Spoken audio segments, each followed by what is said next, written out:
Jackson saga continues its twists and turns, and we've got it covered from all angles. Good morning, everybody. This is Undisputed. I'm Jen Hale. Glad you're with us. That's Skip Bayless and Shannon Sharp. Hi, guys. How are we? Good morning, Jen. Good morning. You the old yoke last night? Joel Embiid ran from that. That's why his calf hurt. It was against air. There was no Embiid. Why you think Embiid didn't want that? He didn't want that smoke. You know what? He want that smoke. Do you want this smoke? Have you given up completely now and you never wear a tie anymore? Hey, Is this the new deal? Hey, So wait a second. The trend, I started a trend. The trend that I set starting in 2006. I mean, that's 17 years ago. I started this trend, and all of a sudden, if you can't beat them, you got to join them. I just beat him. I just beat him at the old game. See, I wear the tie. You might get distracted. Talking about I'm all business-like. So I come out here like you, beat you down, and you do your... Yeah, you're just playing for a tie. That's all you got. You got to beat him at his own game. Yeah. Before you two wrestle over fashion trends, guys, let's talk about these NFL owners' meetings and what is happening in Baltimore. Lamar Jackson, the NFL world is still reacting to him tweeting out yesterday that he requested a trade back on March 2nd. During the league meetings yesterday, Ravens head coach John Harbaugh asked about Lamar's future only minutes after that tweet. Harbaugh said, quote, "I don't know what direction it's going to go. I don't have a crystal ball. I can't tell the future. But I know whatever happens is going to be good. It's going to be okay.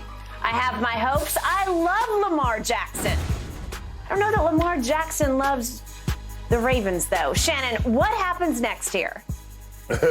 Skip, if I'm not mistaken, Lamar Jackson tweeted yesterday that he requested a trade on March 2nd, right?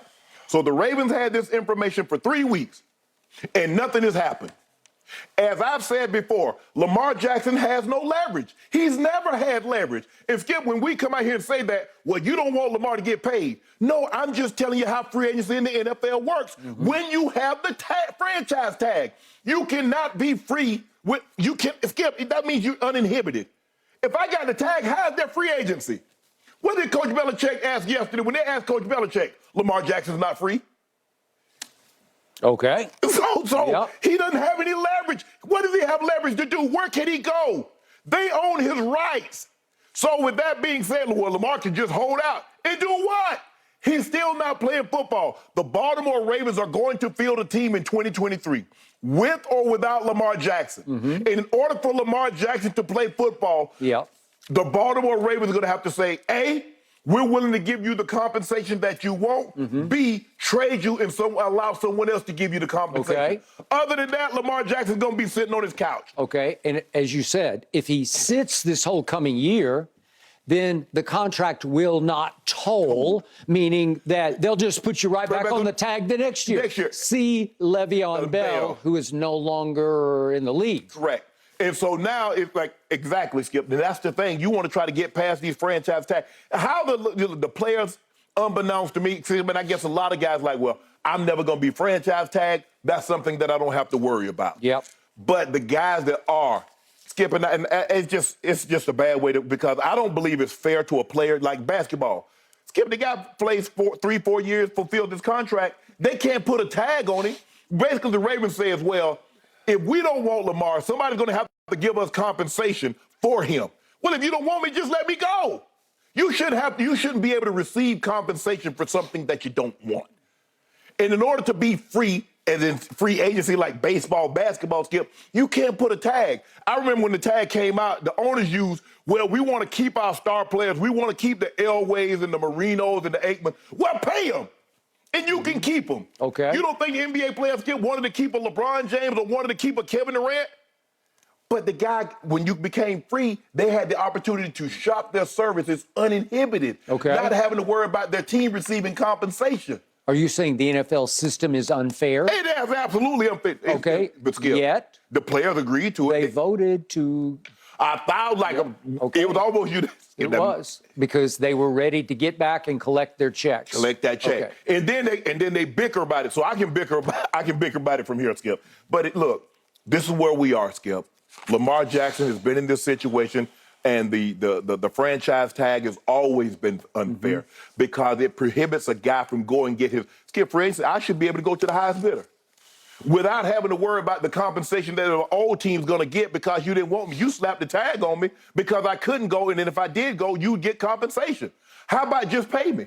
And then we wouldn't be in this situation. You had after the third year, after the fourth year, and we knew, Skip, once it got to that fifth year, that man played the ink out of his contract. Yep. He says now the discount that I might have been willing to give you, and maybe the Ravens underestimated the market because you looked at Patrick Mahomes and everybody's like, well, Patrick Mahomes only got this. Nobody else is going to go over that. Man, they pole vaulted over Patrick Mahomes' contract.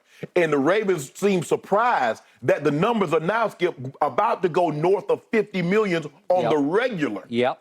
Okay. When you could have got Lamar for around $42, $43 million had you done the deal 2-3 years ago. Yep. And you didn't. Okay. So they have no one to blame but themselves. But Lamar is in a situation, Skip, he can't do anything because he's not free.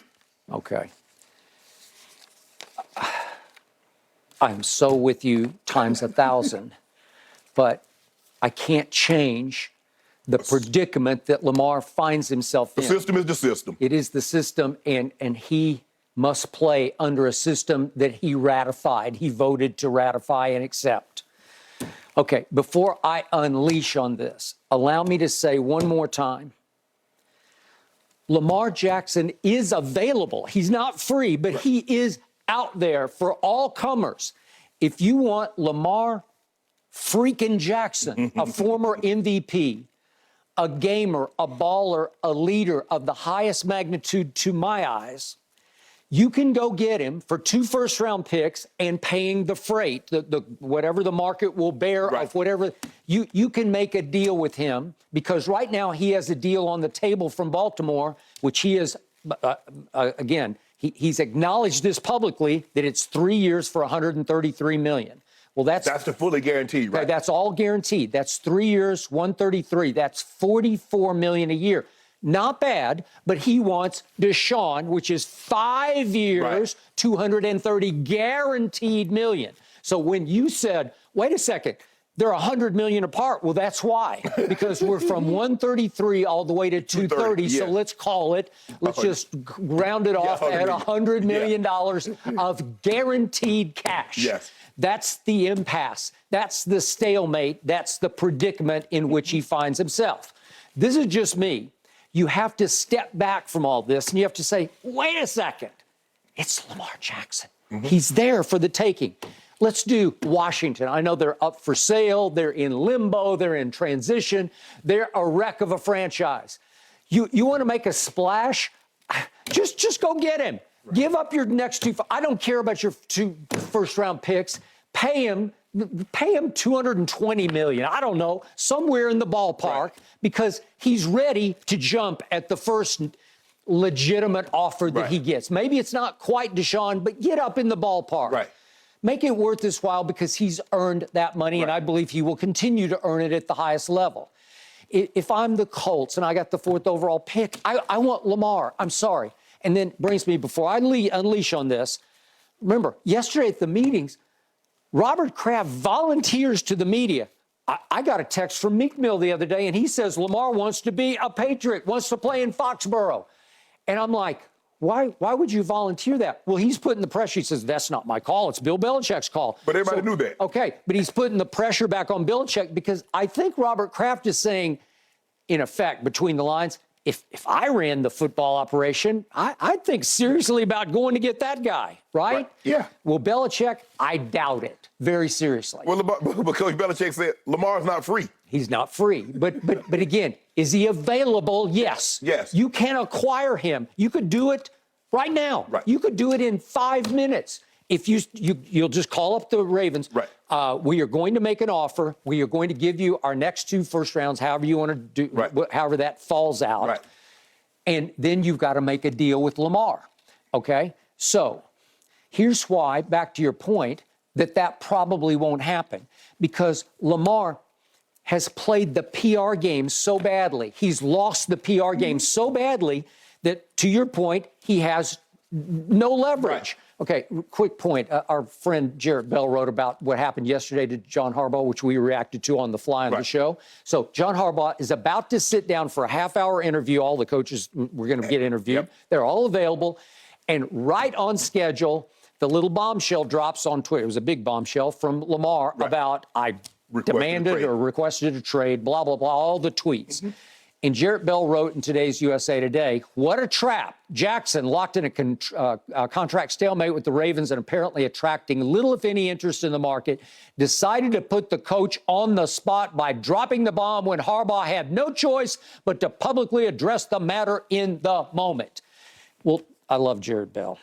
Know him well, worked with him. But again, his first line was, what a trap.